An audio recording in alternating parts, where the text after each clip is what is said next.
Hello creative friends, my name is Susie and I am the owner of the Speckled Loon. Welcome to my channel. If you have never been here before, I want to say thank you for finding us and I hope you like the content enough to give this video a thumbs up and subscribe to our channel. If you are a returning subscriber, welcome back and I hope you give this video a like as well. This video is all about our Fall 2024 DIY Decor Kit Quarterly Subscription Box. If you subscribe to our box, it means every 3 months you will get a box of unfinished DIY decor projects from our workshop sent right to your door. Each box is full of fun base pieces with interchangeable sets that will work for the current seasons and holidays. All of the projects are small, easy to complete, and you can display them on your favorite accent shelf or tiered tray. And you just store them in the box they came in when they're not in use.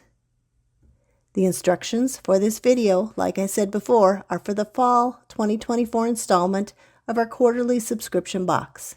If you are interested in getting one of these boxes, I'd encourage you to get on our wait list. We only open it up to new subscribers a few times a year, and the link to join our wait list is in the text below this video. And if you're on the wait list, you will get first chance to claim a box when we are accepting new members. Our projects include everything you need to finish the projects except the paint. I want you to use the paint and colors you love and probably already have on hand. But as we go along, I will let you know the colors I use in case you want to duplicate the look I've created. So let's get started by completing the projects in this awesome box.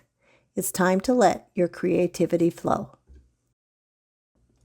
So like I said, every 3 months your box is going to come and this quarter's box will arrive.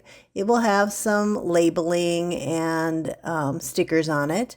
But basically when you open it up, you're going to have a set of instructions and then you're going to have a link to this video and then everything is color coded for the projects in there. So the yellow items that I just set aside are for the sunflower projects. The orange labeled items are all your Halloween projects. And then the ones with the brown labels on them are all your Thanksgiving projects. You're just going to take everything out and give it a good sort so you can plan how you want to work, what you want to do first, and how you want to paint them color-wise. The items with the blue labels are your base items, your bonus tools, etc. And like I said, everything I take out, I just kind of sort and figure everything out.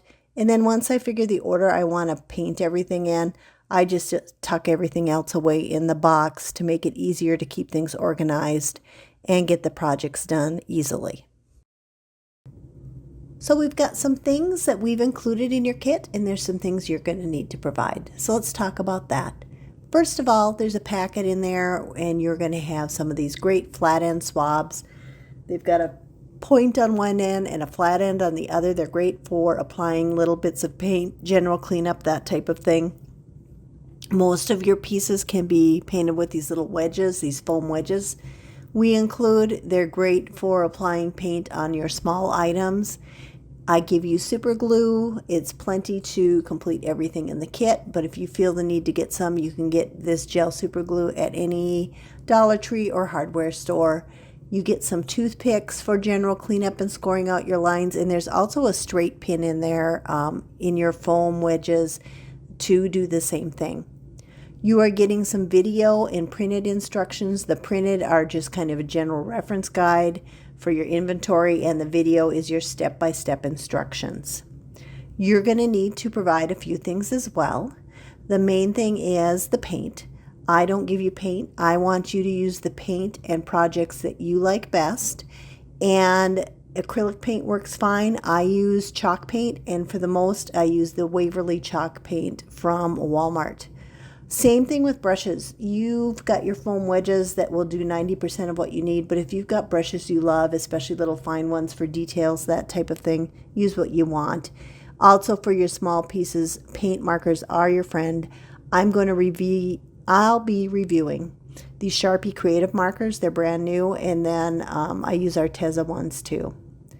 You're going to need some sharp scissors for cutting ribbon and string, And then you're going to want to have some paper plates on hand just for mixing your paints. I like to do that. If you have a little easel, that's fine or whatever, but I like using the paper plates for mixing everything.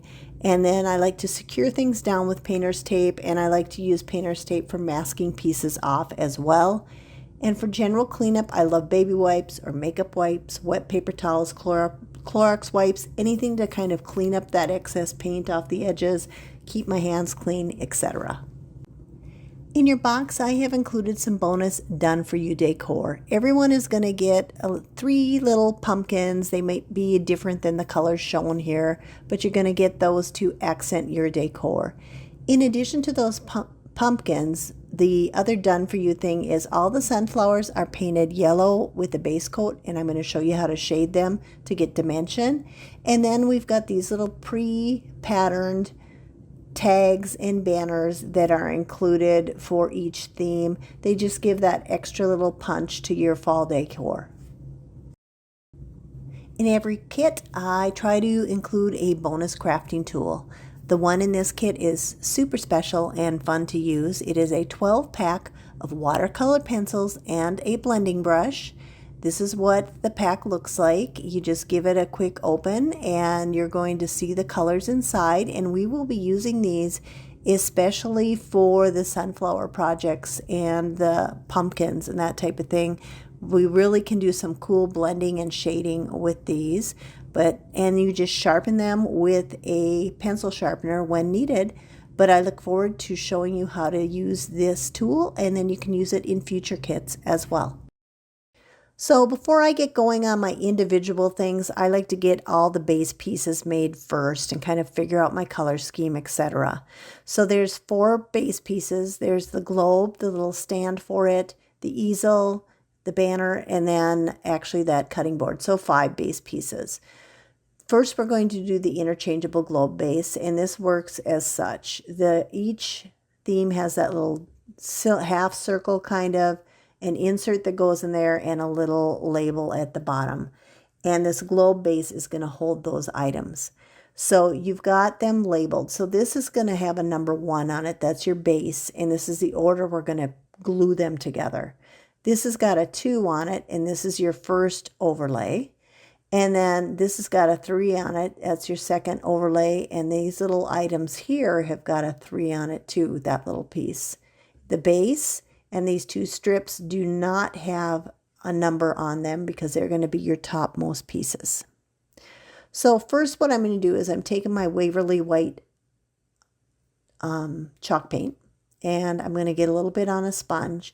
And on the part number 1, your base piece, your anchor piece with that little tab that goes in the slot, I'm going to paint that white. I do not have to do the arc part of it. I only have to do the base, and I just quickly get some on my sponge and go over it. Now for the overlay on that, you can go ahead, and that is going to show. So you're going to either use a marker or your sponge. And you don't have to do that straight part at the bottom because that is going to get covered up. All right. So these 2 things, I use that same marker method, the Sharpie marker and that light green, and just went over those with the marker on both those items. And then when it's all put together, that's what it looks like. So now I'm going to, once everything's dry, I'm going to show you how to assemble up your piece. It goes with that base, and that number 2 is going to go over it. All right. And then this number 3, the other loop, and then your other holder, and the 2 little green parts go over the top. And that's how it's going to all go together. So we'll slow it down and we'll do it step by step here. So I'm going to take my number 2 piece and flip it over to the back, and I'm sorry this is out of frame, but I'm putting glue along the bottom there. You're just going to use the glue that goes with your project. This is the glue I use because I do hundreds and hundreds of pieces. Now I'm going to get glue in very tiny dots around here. If you can't with your glue, put a drop of glue on the end of your toothpick, and then put the toothpick on the piece, and then you'll get your small dabs of glue. So now what I'm doing here is I'm holding it side to side and lining it up, and that you want that little tab to be sticking out from everything, and you don't want to squish the top circle. You want to just line it up and then leave it alone, because if you squish it down, your inserts won't fit. So I'm clamping that up. You can use clothespins, these clamps from the Dollar Tree, anything like that. And then I'm just getting the other circle overlay ready. That's the one that's got the number 3 on it. And I'm doing those small dots again, and I'm doing the along the bottom of the flat end of it as well, wiping off any excess. And then again, just lining it up side to side, trying not to squish that circle. I want to keep it lined up, but I don't want to squish it. And then I can clamp that down if need be. And then also I've got some white down there that I don't like that's showing, and I'm going to take care of that. So on the sides, if you get any excess paint, I like to clean it up with a black marker, or excuse me, a dark brown marker works either way, and it just gives your edges that nice clean look. So if something's just a little bit misaligned of that or overpainted, that's the way to fix it. So now I'm going to unclamp it, and I'm going to glue my green pieces on that are going to cover up those slots. So on the bottom one, oh, excuse me, I'm doing the bottom slot piece. I am lining that up with side to side, and then the bottom, except leaving that tab exposed.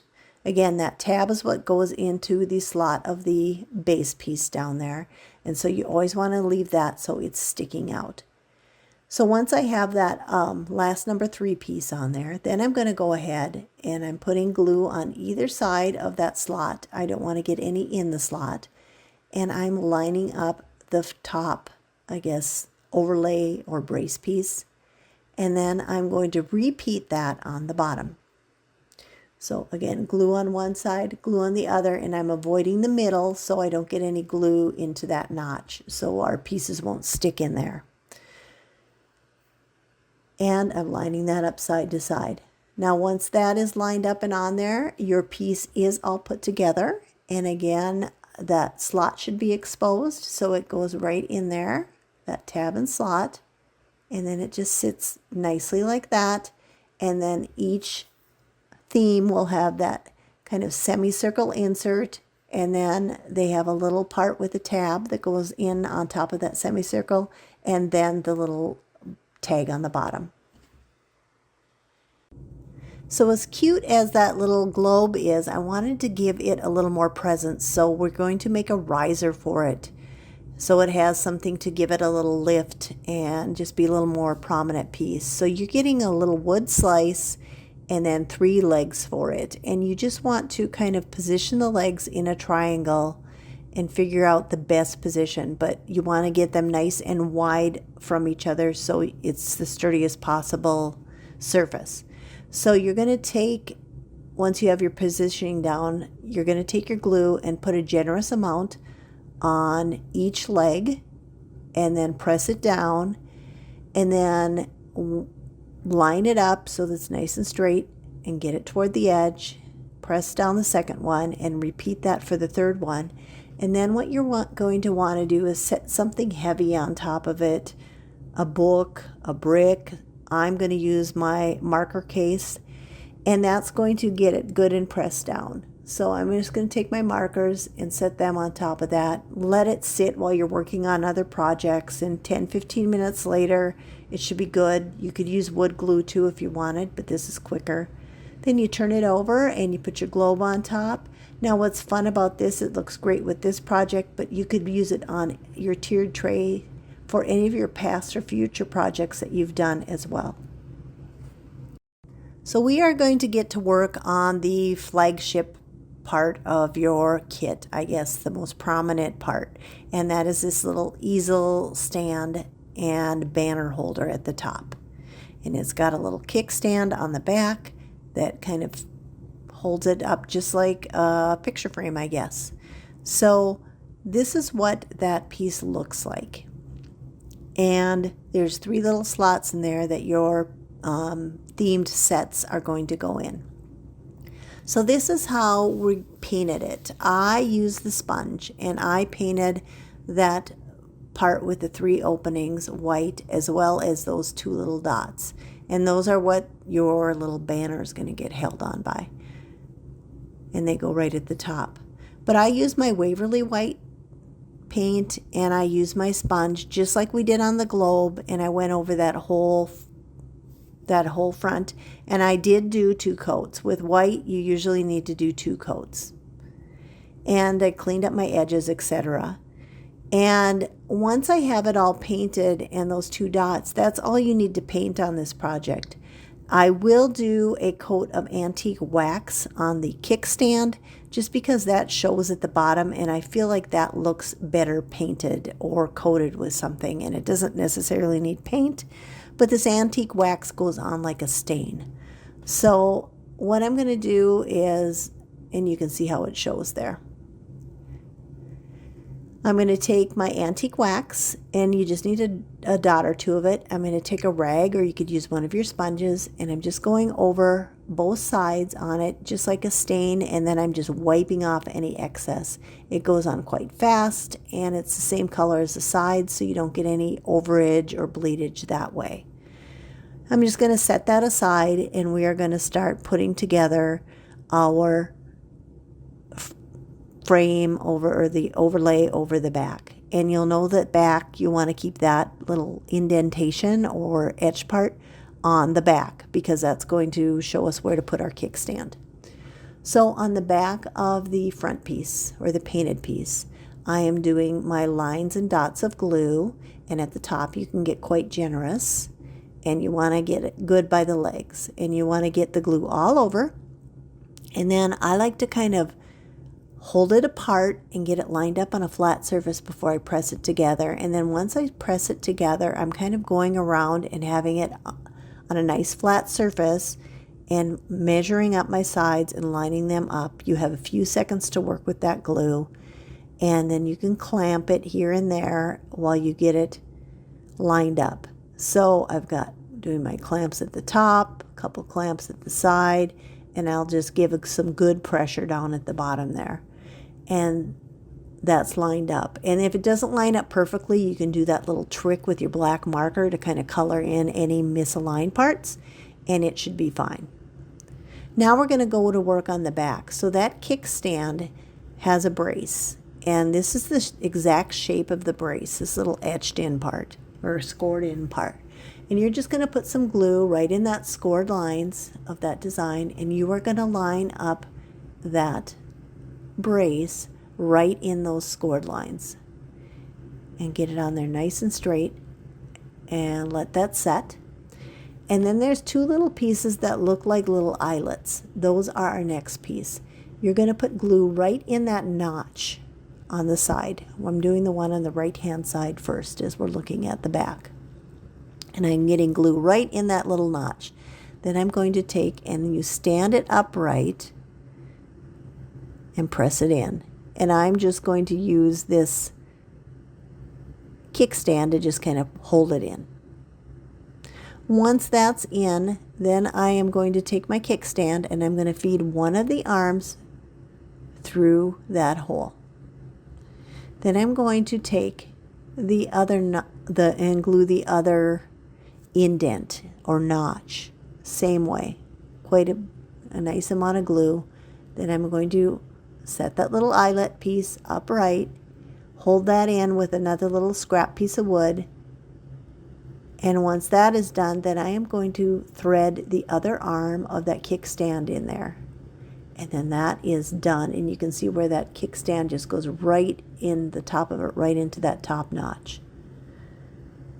So finally we are going to get the little pegs assembled that are going to hold that banner that we're going to make in the next project. So you want to take your painted piece, flip it over so the back is showing, put some glue in the middle of it, and take that smaller unfinished circle and just press it right to the center. It doesn't have to be exact center, but as close as possible as you can get it.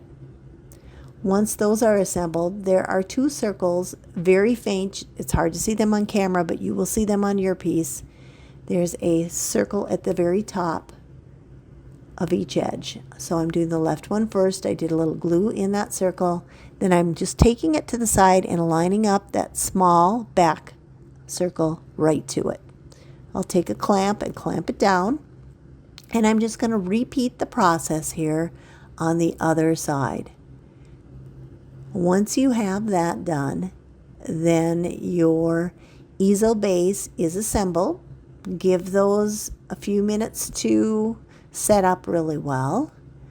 Once those are set up, then the next, like I said, we're making that banner that's going to go across. But I'm going to show you how to distress this if you would like to distress your piece a little bit. So I'm taking my sponge again with my antique wax. You could do any color paint you want with the distressing. I just like this wax because it's easy to work with. And I'm just going along the edges. Now this is optional. Some people don't like the distressed look. Some people do. So I'm just showing you that extra little thing that you can do.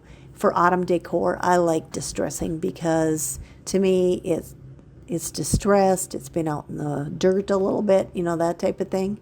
But I just did some subtle distressing around the whole thing. And then I'm going to just show you how your signs fit in. This is the banner we're making next. It's at the top. And your signs just fit in like this. So we will make the easel, the banner for our easel sign now. And this goes on across the top of those two pegs that we put at the top with these clear elastics that are going to be on either side of the easel. The clear elastic was the best solution I could find that made it easier to take that banner on and off if you ever needed to change it out, put a string of beads up there, etc. So that's what it looks like on. And you are going to get the 3 checkered pendants, 3 little hearts, 4 beads, 2 clear elastics, string, and then a bread twist tie that's going to act as your needle. I just used my Sharpie markers for the 3 hearts. I did one in orange, one in yellow, and one in green. So I am going to glue them on as you see here. I'm going to put the yellow heart onto the orange. And then I remember, oh, I want to do some highlights on it. So I get out my white Artiso marker, or Artistro, sorry, marker, and I get that primed up and I do a couple little white highlights on each little heart. I even do it on the one I glued on already because it's easy just to add that little detail. And then I'll hold it up so you can kind of see. It's just a subtle little detail. It looks kind of nice when you do it. So once I have that done, then I cap my white marker because they really dry out if you don't cap them. And then I do a little bit of glue in the middle of that purple banner and I put the orange heart on there. And then I put a couple drops of glue on the back of the green heart and put it in the middle of the yellow pendant banner. And these already have the checkered pattern on them. It's just kind of a fun little fall extra that I like to include. So I'm taking my string and I'm having a loop at one end and I double it up so there's a loop at one end and the 2 ends at the other. And I'm putting on one of the beads. Then I'm taking my leftmost pendant. I'm going down the first hole and up through the second hole so the string will be at the back of the pendant. I don't like the look of the string at the front of the pendant. If you do, you can do it that way. Then I put on little bead number 2. Then I take pendant number 2 and go down and up again. Again, so that string is on the back. I take bead number 3, put that on, and then down and up through pendant number 3. And then I put my final bead on up against that 3rd pendant. And then that is all strung on. Now we just need to get the clear elastic part on. So I am going to take my banner and just slide everything over to the right just a little bit so I don't have quite so much excess there on the right. Then I'm going to take my clear elastic and put that over this onto the string there. Then to secure the clear elastic, I am going to take my little twist tie needle, push it through that bead, and then leaves the string on there just like, or the elastic on there just like a little loop. Hard to see because it's clear, but you'll understand when you do it. Then I'm going to go down through that hole on the rightmost side and pull the string through that, and then just kind of loosen up and just leave enough slack so that bead will lay on the right hand side of that pendant. Now I need to secure this, so I am going to take my scissors and snip so I have 2 pieces of string. I'm going to take one of those pieces of string and I am going to slide it underneath that back 2 pieces of string on the back of the pendant, and then I am going to do a knot. So I'm going to do a double knot. I'm going to tie it tight once and then again twice. So I've got a double knot, and that is nice and secure now. I can now snip off the excess, and if need be, I can take a little glue and glue down those parts so they don't come up again. But that is how we do the pendant. So we are going to repeat that process on the other side. And here you can see I'm just taking my little piece of glue, little dab of glue, just to keep those tamped down. And then I'm going to flip it over and work the same thing on the other side, okay? I've got too much string, so I'm going to get rid of that. I'm going to take my clear elastic and get that on the string. Get it right next to the bead. Put my little needle back on the string. Feed back through that last bead. Pull it tight so that clear elastic is a loop. And then go back down through the front of that farthest hole and pull it toward the back. Again, taking my 2 pieces of string and threading one of them behind that last banner, and then tying a double knot to secure it. And then your banner is done. Now, if you need to pause this, play this slower, whatever, that's fine, but that's how this banner goes together. Now, if you wanted to replace that banner, like with a string of beads or whatever, you could get yourself some clear elastics and just do that, or just tie the string around the loops if you wanted. But this is clear elastic, as you can see, makes it very easy to get on and off. And this is what your finished banner looks like at the top of your easel sign.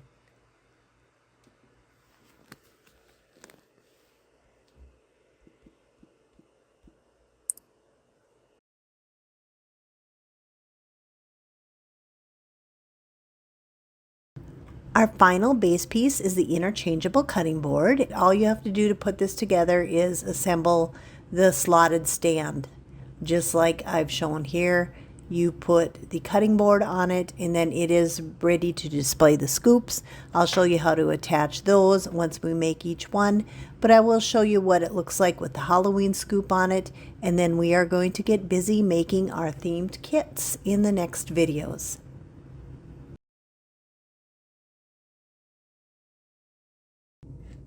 So we are going to work on the Halloween collection first, and the first item in the Halloween collection that we are going to complete is the Halloween globe insert.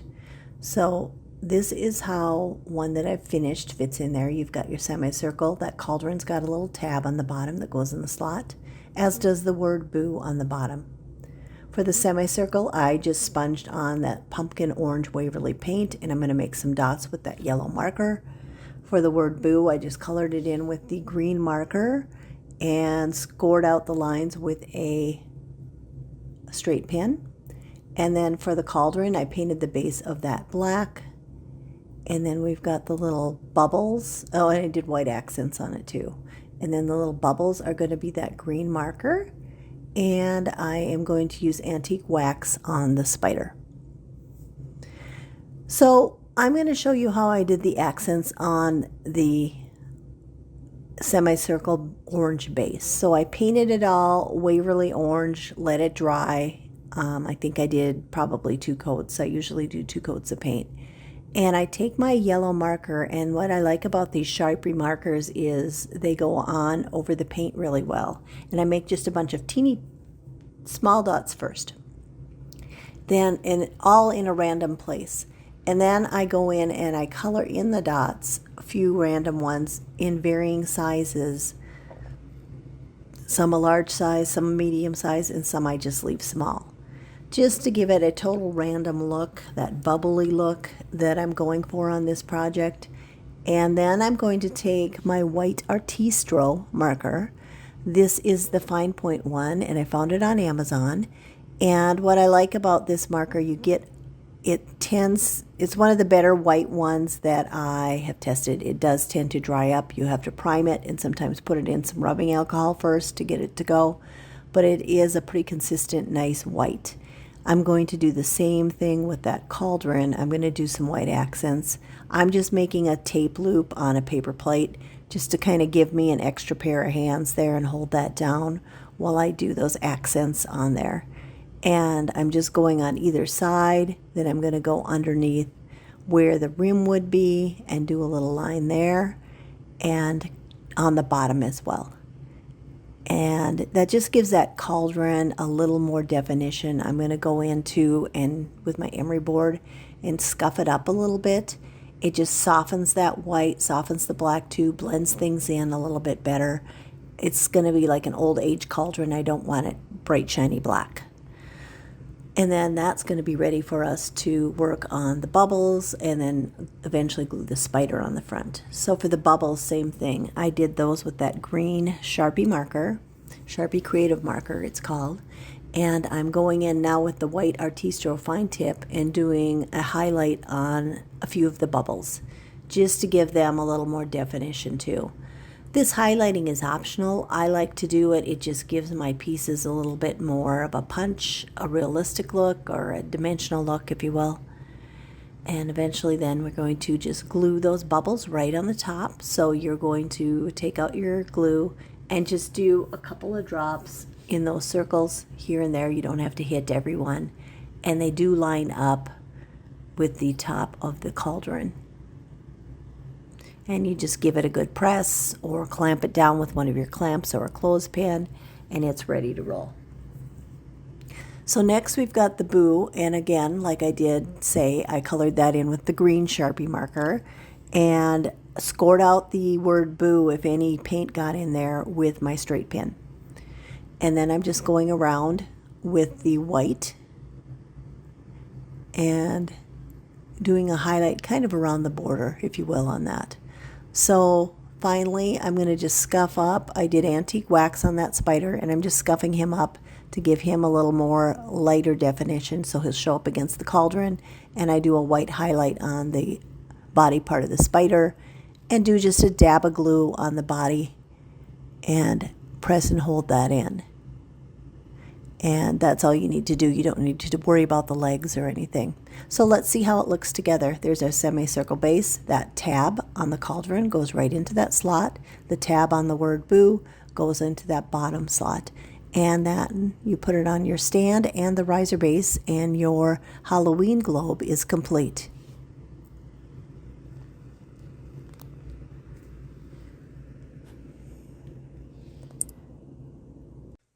Project number 2 in our Halloween collection is the Halloween wood scoop. That consists of the scoop and the scoop overlay, the 3 little pieces of candy corn, an assortment of beads. Yours might look a little different, but this is what the ones I'm working with look like. You use spacer beads and this little tag that's pre-printed with the checkers and engraved, and then your string and the threading needle. And this is what it looks like all put together. So what I did for the scoop itself, I just went over that with antique wax. I just put a little on my sponge like we did back on the easel I showed you when we did it, and then wiped off the excess. This antique wax, again, works like a stain.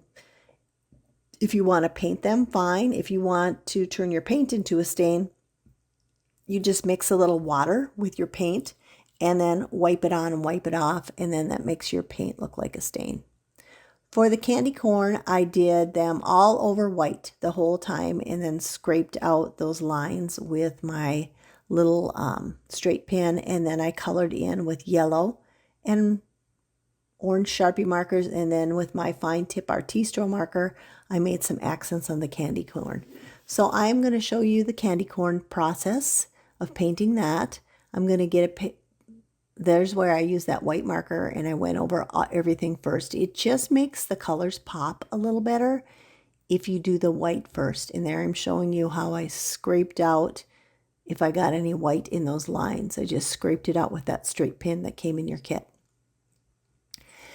And so I'm going to take a paper plate and a piece of doubled up painter's tape and just stick each one of those candy corns on there. And I'm going to show you one, and then we'll go over the detailing as well. So here I'm just doing on the bottom the yellow, and what I like about these markers is you can get right up to that line with that brush tip. It works like a fine point marker almost, but then if you need to use the sides for the bigger areas, it works great for that too. Then I'll go over the top one just in case, just to clean up. And then you've got your candy corn, yellow, orange, and then the top being white. Once I have those all colored, and it really only needed one coat of each, I am going to do my white accents with my Artistro fine point marker. So there I did the first two, and I just do a line on the orange on the left hand side, and then I'm going around the left hand bottom curve of the yellow. That's all I'm doing for the highlights on those. Finally, it's time to start putting everything all together. So first we are going to assemble the scoop, and then we will put the candy corn on there. So I am just taking my glue, doing very small dots all along the top of the scoop, and then very teeny tiny ones along the sides.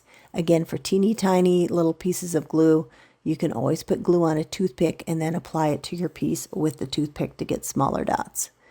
And I'm just lining it up on the top and sides so that hole is lined up as well. And then I am doing clamps on the sides and top just to hold it together while I figure out what I want to do with my candy corn.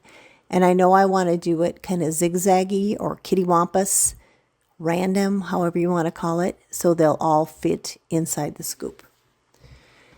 Once I have my placement down, I am going to take the top one, put a little glue on it. I just leave the other two in place as a reference.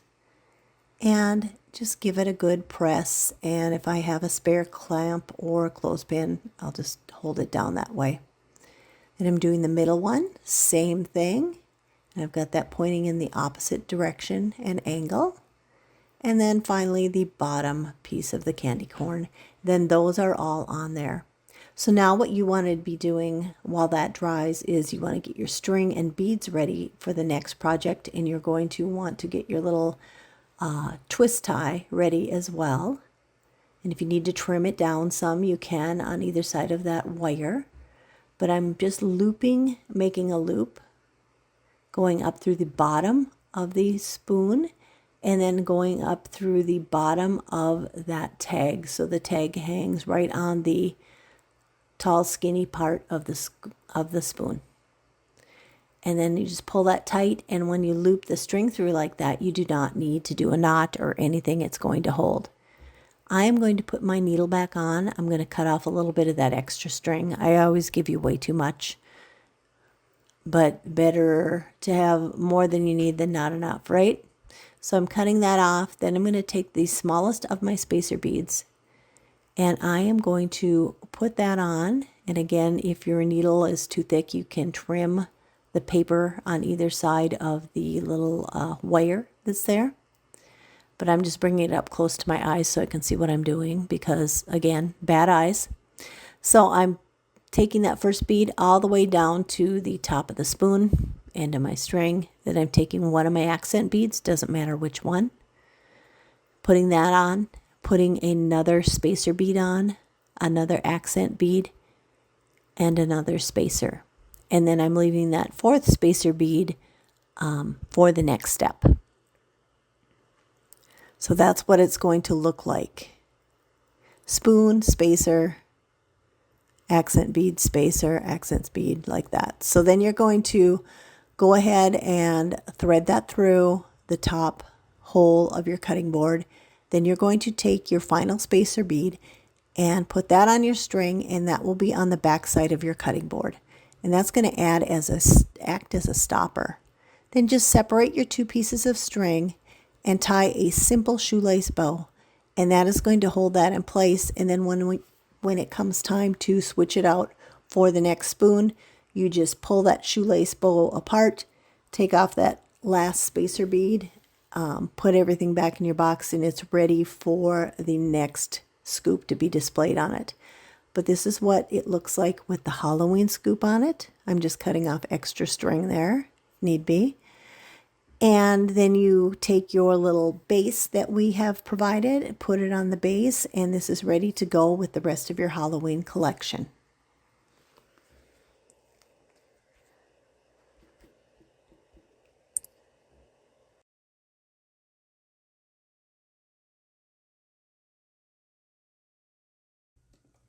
We're going to start working on the inserts for our easel sign, and the first insert we are going to do is the witch hat square sign.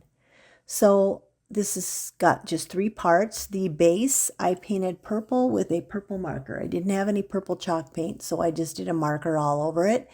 And then I did the hat in black, and the little buckle I used my green Sharpie on that. And for the hat, you can do black paint or a black marker. Either one works good. And then I've got some silver and white markers that I'm going to do some accents with. So I'm going to show you how I did the accents along the purple sign. After I colored it in with the marker, I just went around with a antique wax on my sponge and went around all 4 sides. And I went pretty heavy-handed because I wanted that dark, spooky look. If it's a little too much for you, you can just take your finger and kind of rub it off and tone it down a little bit. But I did want kind of a dramatic effect on that since we're going for Halloween and spooky. For the hat itself, I, of course, went over it with black marker first, and then I'm scuffing it up with an emery board just to give it that weathered, dull look that I want for that hat. I don't want it neat and clean. And then I'm taking my white Artistro fine tip marker and doing that little series of dots and dashes along the sides, bottom, and around the entire hat. Then it'll be time to get to work on the little buckle part. I colored the whole thing green with my green Sharpie Creative marker first. And then I have got a silver marker that I am going to go around the buckle border, if you will, with that. And just being careful to try and stay in the lines. If I get out of the lines, I can go in with that Sharpie Artistro and clean it up very easily. Or excuse me, that Sharpie Creative marker. Finally, I'm taking my white Artistro, getting all my markers mixed up today, and I am putting the little accents around the side of that buckle. And then it's just time to put it together. So I like to assemble all the pieces that are going to go on first. So I am doing the buckle onto the hat. And when you are ready to put that on, you'll see there's a little bump out right there for the buckle and strap to line up. And then I'm going to be putting glue on the back, and to make sure that it fits within the square, it has to go a little kitty wampus, which is fine. This hat's supposed to be kind of crooked anyway, like a witch's hat. And you just want to make sure that everything fits within that square. And then you're going to take your easel sign, and I am going to put this in the first opening at the top. And we will get to work on our other 2 inserts next.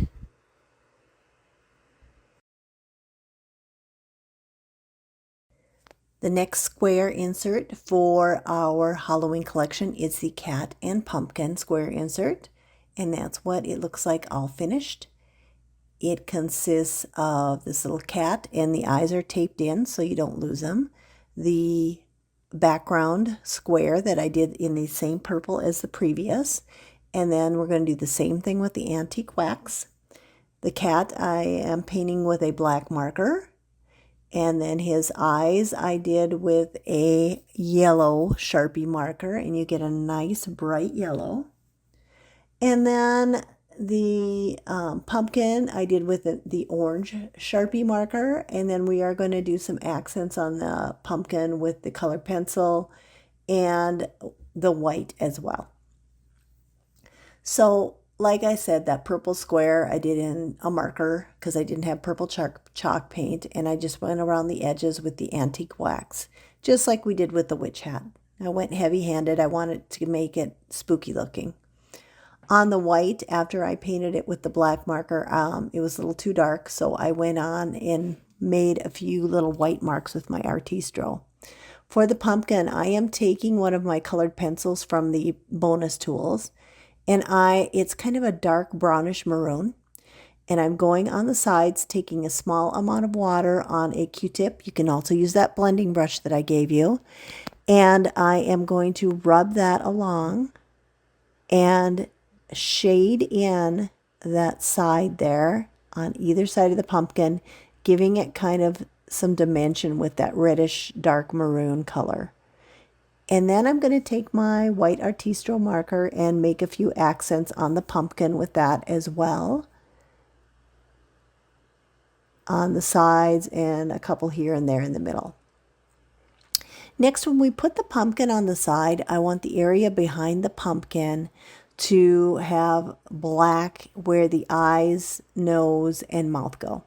So to do that, I am going to line the pumpkin up on the purple, and I'm putting it right along the bottom and right in the middle of the sign. And then I'm just putting the cat on there to make sure that the cat fits on there as well. Again, you want everything within inside the square.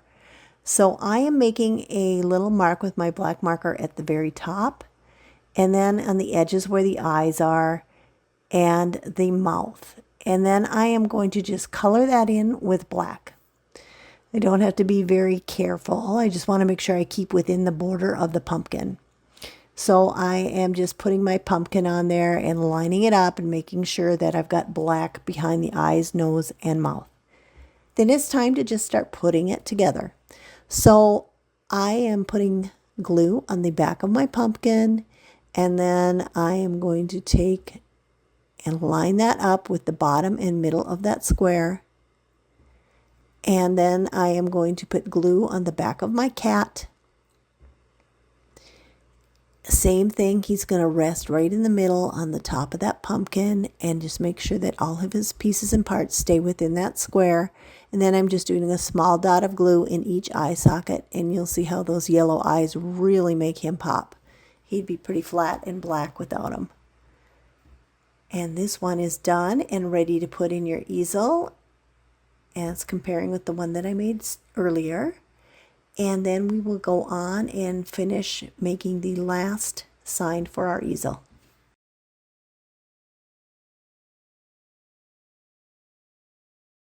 We are going to make the final insert for our Halloween collection. It is the Happy Halloween sign, and this is what the finished one looks like. I use this pretty Irish green folk art chalk paint on the background. I did the candy corn in our orange, white, and yellow, and I used the black marker on the Happy Halloween. I am going to go over on this to show you how I do when I paint a large area and there's scoring that needs to be taken care of. This is the first coat of that Irish green. I am going to take and do a second coat on it, and I'm going to take my sponge, put a little bit of paint from the lid on there, and go over the entire sign. I have it sped up here, but it's just repetitive. What you need to see is how I scrape everything out with that straight pin. So what I do is I take that pin and I just put it right into that scored line and drag it out, and then I just clean the tip off once it gets clumped up with paint. You'll want to do this while the paint is wet. So you want to kind of work quick. you've got a couple minutes with this chalk paint, but it just, you'll see that word happy come out and pop. And while I'm doing this, I'm going to mention, I'm not going to show you step by step on the candy corn. If you need to see how to do that, just go back to the Halloween scoop, and I do it the exact same way. So now for the word Halloween, I am going to go ahead and use the black marker on that next. But first, what I'm doing here is I am scuffing this up with my emery board. I don't want this as dark as those purple. I want this to pop. Then I'm taking my white marker and I am just along the side of the edges, just doing a quick white drag along there. So here's that word Halloween, and I am taking my black Sharpie marker and just finishing that up, and then I'm going to do some accents with the Artistro marker. What I like to do here when I do an accent on a word is think about, if I'm writing the letter, I like to put the accent on the first downstroke of each letter. So the left hand part of the H, the left hand first diagonal going down on the A, and so on and so forth. And you can kind of see how that looks here. And once I get it on the sign, it'll be more visible. I try not to go too nuts with the accents, just that one part of each letter. And this is adhesive too, so when we go to put it on, you'll be removing the backing and just taking it on. And I'm just playing with the position of my candy corn as well. But here I'm just removing that protective backing on the back of the word Halloween. And remember, you have got a little etched, scored in guide that's been painted over, but you want to just place your word Halloween right over that guide and just press it down and it will cover it up. So now I'm just going to put the little candy corn on either side, kind of tilting in toward the word happy, like a quotation almost, and framing that out. And again, if you need to see how to do the candy corn, just go back to the scoop section that is bookmarked below and you'll see how to do the candy corn. But this is our final piece to go into our easel and from our Halloween collection, and we'll take a look at everything together next.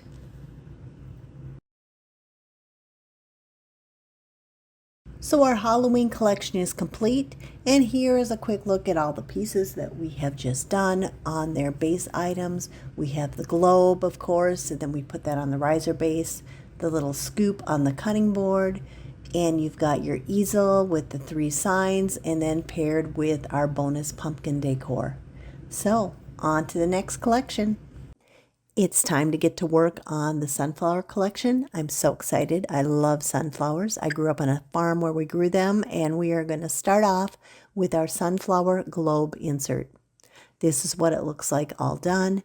We're going to go ahead and paint that background black. You can use your black paint or a black marker on that semicircle. The sunflower comes pre-painted with this pretty golden yellow, and then we are going to accent it, and then we're going to use a couple of different shades of brown paint, antique wax, to do the actual center of the sunflower. And then we're going to use some of our watercolor pencils and markers to finish it all off. So like I said, the sunflower comes pre-painted, and I just do this to help you get a jump start on this project because we're going to do so much more highlighting on it. I'm taking my orange watercolor pencil and I am coloring around the middle of the whole sunflower insert with that orange. Then I'm going to blend it in with my Q-tip, or you can go ahead and use that paintbrush that I included as well.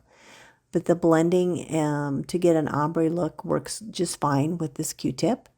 And you can see it's blended orange toward the center. It doesn't show up so great on camera, but you will see on yours where it's blended orange in the middle. Then you can take either this yellow marker and do the tips to get them just a little bit lighter, or you can go ahead and take your white watercolor pencil and just do the subtle little bit on the white on the tip of each petal. And that's going to get you your subtle, from the orange in the center, yellow in the middle, and then white or a light yellow on the very tip of each petal. Again, it's going to show up better in person than it does, but you kind of get the gist of it on camera there. Now for my middle, for my flower, I did antique wax on it and on the outer rim, and then also on the inner part, but I'm going to make the inner part darker with a marker or two. But I'm just doing antique wax on the outer part, and then I'm going to wipe off the excess with the dry part of the Q-tip. And then I am doing antique wax in the middle, and it's like, I want it to really be quite a bit, to have some contrast between the middle and the outer rim. So I'm going to wipe off that excess. Then I'm going to come in with my brown marker from my Arteza set. It's Valkyrie brown or something like that. And I'm going to really darken that up with that. I like that dark brown. So there is that, and I'll just kind of work that in to that antique wax. And then I want an even darker accent on there. So what I'm going to do now is take my black marker and just kind of go over one of the edges with that, and then quickly blend that in with my finger to kind of give it that ombre look. It's kind of harsh, but it looks fine once I have it all together. Finally, I'm going to take my white Artistro marker and fill in each one of those little dots on the inside of there. And then I am taking that same marker and do many tiny little dots on that outer ring, just to give that a little more definition. Then it's time to scuff up our black semicircle with our emery board, and I go around each edge. I just like to do that. I don't want it that crisp black. I want it to be a little weathered. We're talking about a sunflower farm here. And so we're going to do our outlines with our white Artistro, and basically I'm just going, using the edge as my guide, doing a long stroke and then a couple little short strokes here and there. Kind of like a dot or a dash and two dots. And I do it all around the perimeter. And then for the word sunny, I'm going to take my orange marker, go around the outside, and just blend that in with my Q-tip as well, just to give that more of a dimensional look. So now it's time to put the sunflower together. I am going to glue the outer rim and then the inner section. So I'm going to take my glue, and if you get excess glue in towards the middle, that's fine, because we're going to put more glue in the middle anyway, and it won't show due to our insert or middle part of our sunflower. And that is together. So the assembly part of all of our projects for the insert are done. You're going to go ahead and put the black insert in, then the sunflower, and the word sunny, and this project is complete.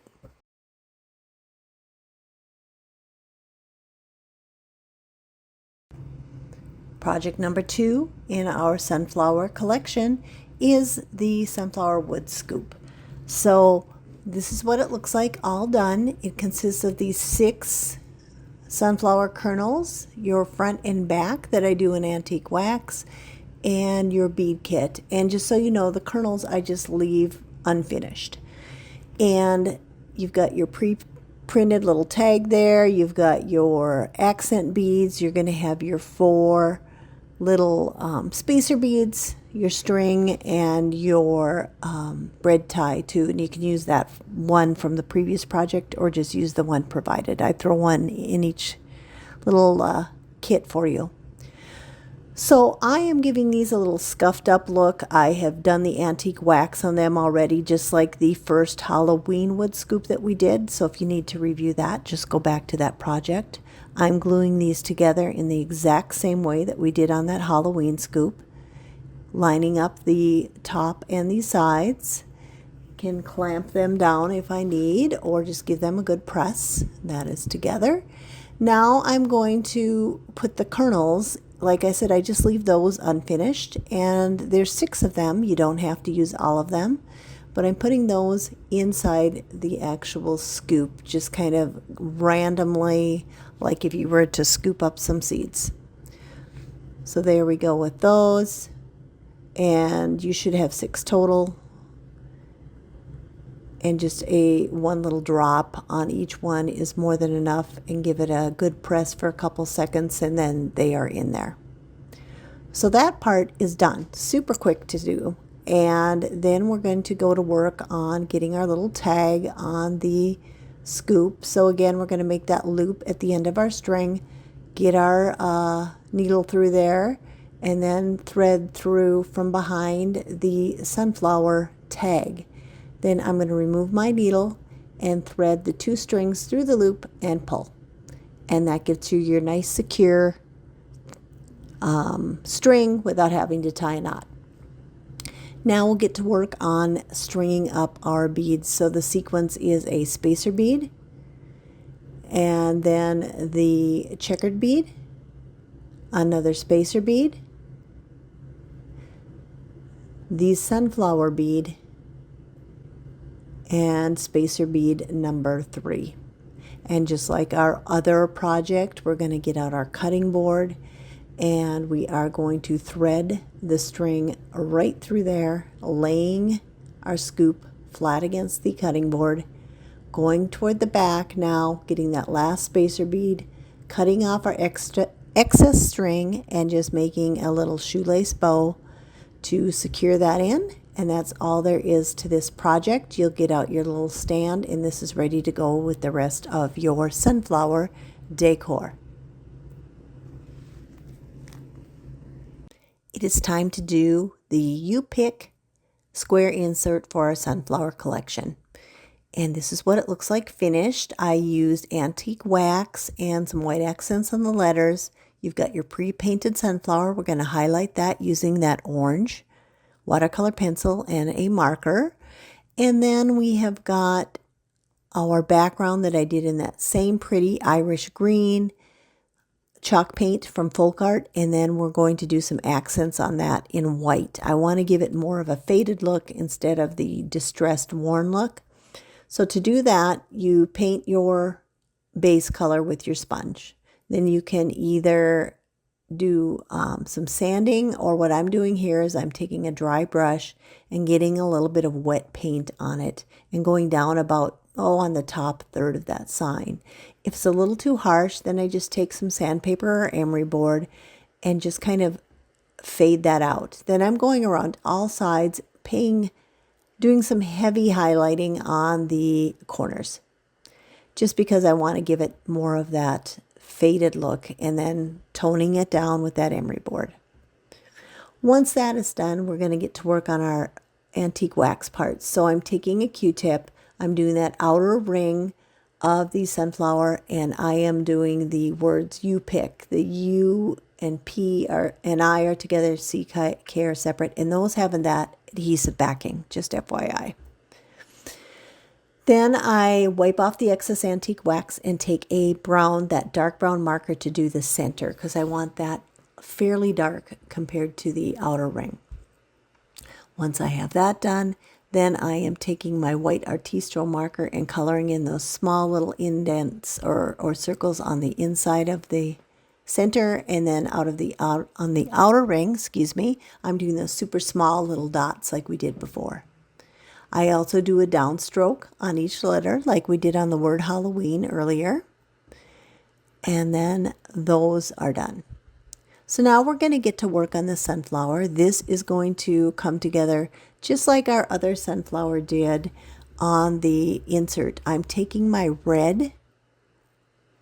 my orange watercolor pencil, and I'm coloring around that center ring at the base of each petal. And you can go heavy-handed here, or you can go light-handed. I went a little light, and then you'll see that I come back in and go a little heavier.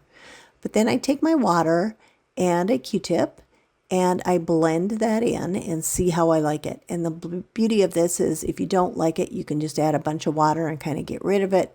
If you want to go heavier, then you can just go ahead and pick up your little pencil again and go in heavier, which is what I chose to do because the sunflower is so small. I want to really make an impact with it. So here I'm going in again, a little bit more on each petal, and then I'll blend that back down again to blend in better with the rest. And you just need a very, like the less water you use, the more intense your color will be. And then once that is done, then we'll go ahead and take our yellow marker, or you can do the same thing like we did with the white watercolor pencil. I am just doing my little accents at the tip of each petal to just go from then that deep dark orange to the base yellow to the lighter color at the tip, like an ombre effect without having to blend, blend, blend all the time.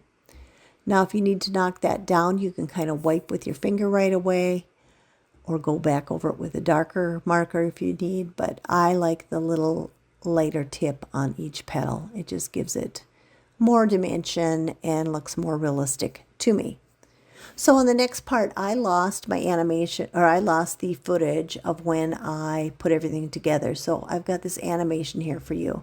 So you're going to want to remove the adhesive backing from the U-pick letters and then press and align that up with the outline that's there. And then line up your sunflower with the bottom middle of the sign, staying within the square. And then you're going to glue on your outer ring and the inner ring. And then this will be all put together and ready to go into your insert. And this is what the finished product looks like. And we're going to insert this into the easel and display it with the rest of our sunflower accents we will make in the next videos. Next up is the Sunflower Home square insert. And this is what it looks like finished. I used hazelnut on the base with antique wax around the edges and corners. For the H, M, and E, I used a combination of the dark and light green markers and then white accents. And then for the sunflower, again, that's pre-painted. And then we did some browns for the middle and also our white highlights. And we're highlighting that sunflower just like we did our previous pre-painted pieces. So the first thing I'm doing here on the base is just taking my antique wax and doing that same technique around the edges. I really like the contrast of the light and dark.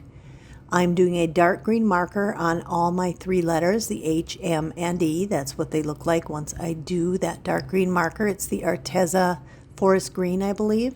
Then I'm taking that Sharpie marker, and at the base of each at the top of each letter, I am doing some light green accents and just blending it in with my finger to give that kind of ombre effect or that faded effect to the tops of each letter. Then I am going to take it one step further, and this is optional, but I am going to do a small bit of antique wax at the bottom of each letter, and that just gives us that dimension that we're looking for, from a very dark green to a light green at the top. Again, this step is optional. I just like that look for this particular sign. Finally, for our sunflower center, the very center, I am doing with that dark brown marker, and I am doing that antique wax around the outer rim, taking my white marker, filling in those dots, then doing that same technique with our sunflower. I've just sped it up here because it's the exact same thing with our orange watercolor pencil, and then blending, and then going around each tip with our lighter color marker. So the coloring and painting is all done on this, except for the little accents I do on the downstroke of each letter, just like we have on our previous signs. So the H, M, and E are adhesive backed. So I am removing the adhesive back, and then they have a small etched little or scored line that you will see, very faint because it's been painted over, but it's on there just good enough for you to get everything lined up. So I'm getting the H, M, and E on the sign. Then in the upper right hand corner is where our sunflower is going to go. We'll put that together first. I will get that outer ring glued on. And again, I'm concentrating the glue more toward the center than the outer part of that circle, because if it squishes into the center, that's fine. It will get covered up.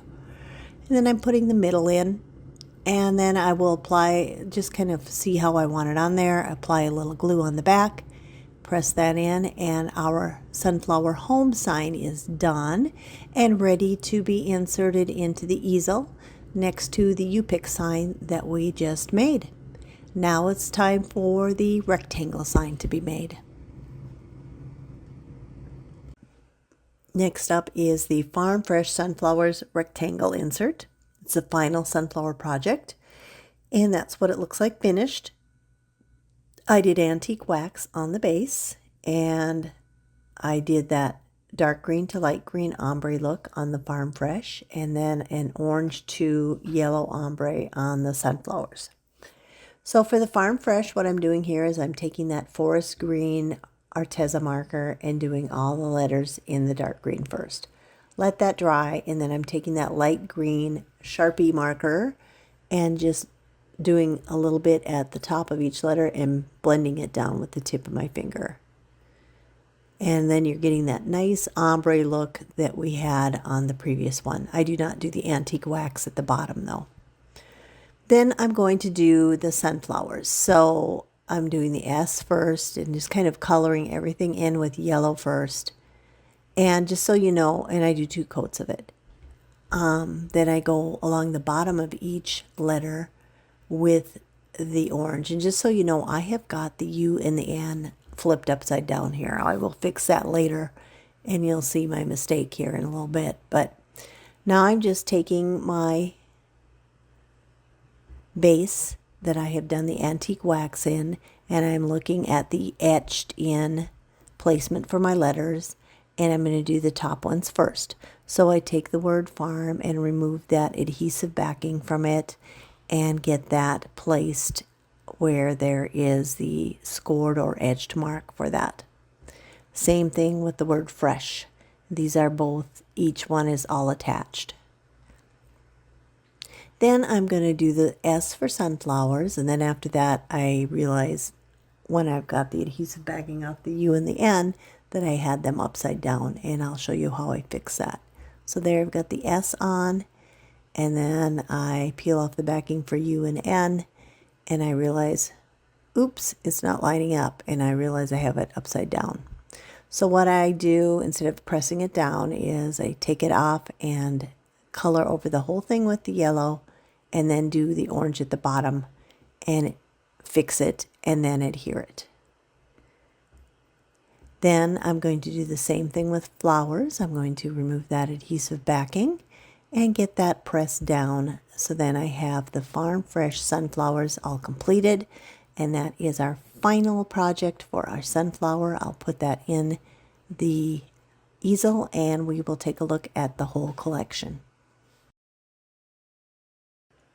So let's take one final look at the sunflower collection, starting out with the globe on the riser base, the scoop on the cutting board, and our 3 inserts on the easel, along with our bonus pumpkin decor. We're going to start working on our final collection, which is the Thanksgiving collection, and the first item in that collection is the Thanksgiving globe insert. Here is a look at all the finished pieces along with the unfinished pieces. At the hat that's got the little tab on it that goes in the slot and the word gobble, and then we've got our brown background, and we used our antique wax in the background and the word gobble. I used yellow on that belt buckle. I used orange on the hat band, and I used black marker or black paint you could use on the hat, and then I did some white accents on all those little pieces as well. So I'm going to show you kind of how it all goes together. That little hat's got the little tab at the bottom that's going to go into the slot, as well as the word gobble's got the tab at the bottom that goes into the bottom slot.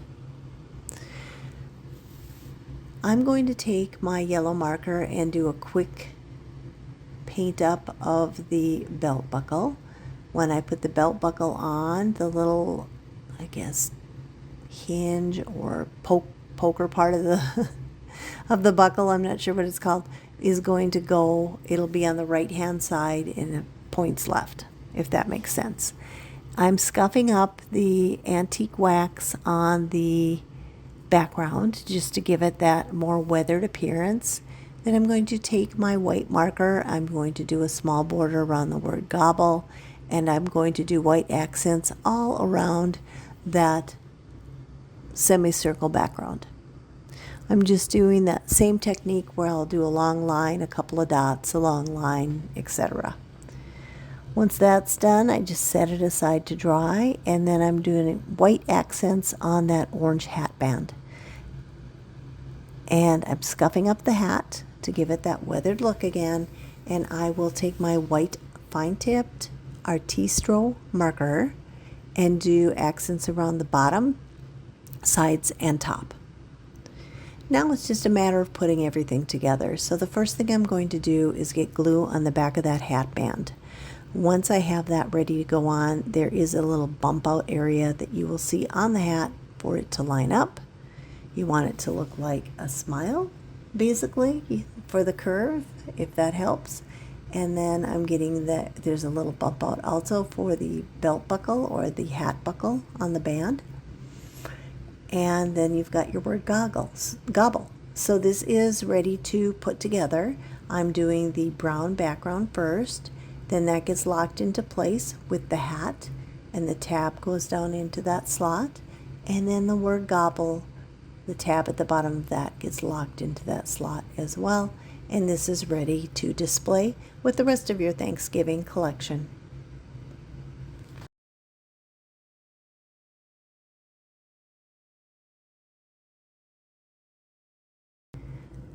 Time to make project number 2 for our Thanksgiving collection, which is the Thanksgiving wood scoop. This is what it looks like with a couple of pieces of pumpkin pie, and it's strung up on the cutting board. And it's got these 2 little pieces of pumpkin pie and little dollops. We're going to use marker, a couple shades of brown on the pie, and then we are going to use either white marker or white paint on those whipped cream dollops. And then we've got the spoon and the overlay, or scoop and overlay, that we will do in our antique wax. We've got the pre-patterned tag and your accent bead string and your bread tie needle. So I am going to do the little scuff up with the emery board on the overlay and on the base of the wood scoop. This gives it that aged and used look of wood and gives it that authentic kind of fall feel. Next, I'm going to take some white paint, and I'm going to take one of my swabs, and I'm using the pointy end, and I am going to put a little bit of really thick white chalk paint on that whipped cream dollop.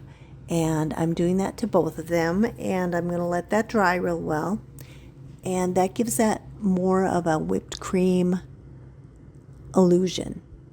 Then I'm taking kind of a bronze marker, and I am coloring in the pumpkin pie, and then I'm taking a second shade of brown, which is called yellow ochre, and I am coloring in the crust with that. It gives it more of a browned crust look. And I do that to both pieces of the pumpkin pie. I also do some white accents right where the crust meets the pie. Once that is done, then we can start putting everything together. So I'm going to put that glue on the overlay just like I have on the other 2 projects. And I'm going to line up the top and the sides and then press in that scoop. So everything's aligned and that scoop is ready for the pie. To put together the pieces of pie, you just need to get the whipped cream on there, and that is adhesive, so you don't have to worry about any glue on that. And you're going to pull that off, and you're going to press that very hard in the center of the piece of pie to get it to adhere. Then we are going to glue the 2 little pie slices in the scoop, and I do them kind of pointing opposite of each other, one pointing to the left with the bottom tip pointing to the left, and the other with the bottom tip pointing to the right. A little glue on the back and a nice press, and those are adhered permanently. Then we're going to start assembling the other pieces of the scoop. So you're going to take your string, make that loop, string your little bread tie needle through there, feed it through the bottom of the scoop and the bottom, or the back side I should say, of the tag, and lining up those holes and then pulling that string tight once you loop it through, just like the other 2. Then I'm going to cut off my excess string, get my little threading needle back on there, and I'm going to start out with a spacer bead, and then my Happy Thanksgiving leaf bead, a spacer bead, and then the actual leaf, and another spacer on top of that. Then this goes on the cutting board just like the other ones, where you take the scoop, lay it down on the cutting board, feed that string through the hole in the top of the cutting board, flip it over, and then you're going to string that final spacer bead on all the way up to that hole, pull it tight, and then do your little shoestring bow to fasten that on. And again, just to recap, when you want to change them out, you just undo your shoestring bow and put that away with the bead and string on another cutting or another scoop in the same fashion that we just did with this one.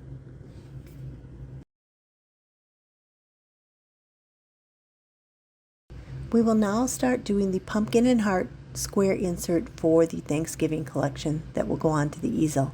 This is what mine looks like. For the base, I did this kind of maroon merlot color. Then I did the edges in antique wax. I used my Waverly pumpkin orange on the pumpkin itself. I did those details with the watercolor pencil and then some white details. I painted merlot on the heart as well. So I'm going to show you step by step everything that I did. This is how I do the pumpkin. So I got a little bit of orange on the bottom of my sponge and went all over the pumpkin. Then I took that straight pin that I've included for you and I drug it through all those lines in order to get them nice and crisp and clean. Then I took my antique wax on my sponge and went around the edges of that Merlot sign, just like I did on those purple ones in the Halloween collection, to give it that dark look. Also, I took my white marker and did some accents on the Merlot colored heart. For the pumpkin, finishing that off, I did a dark brown marker on the stem, and I don't show it here in this step, but at the end you'll see I added some white marks to that stem too because it looks too dark on the Merlot background. And then I did my watercolor pencil and I just went along those arcs of the pumpkin and I did them on the outside 2 spaces on either side and kind of blended it toward the middle. Then I took my emery board and just kind of sanded it down and blended everything together. Finally, I take my white Artistro marker and I do a few accents on the pumpkin itself. Once I have that all done, then it's just a matter of putting the whole sign together. So I'm going to take that little heart, I'm going to dab some glue on the back of it, and then just adhere that kind of to the upper right hand portion of the pumpkin. Then I'm going to adhere the pumpkin to the sign, and I'm just putting glue all over the back of the pumpkin and I'm just centering it kind of toward the bottom of the sign, and I just want to make sure it's all within the borders of that square.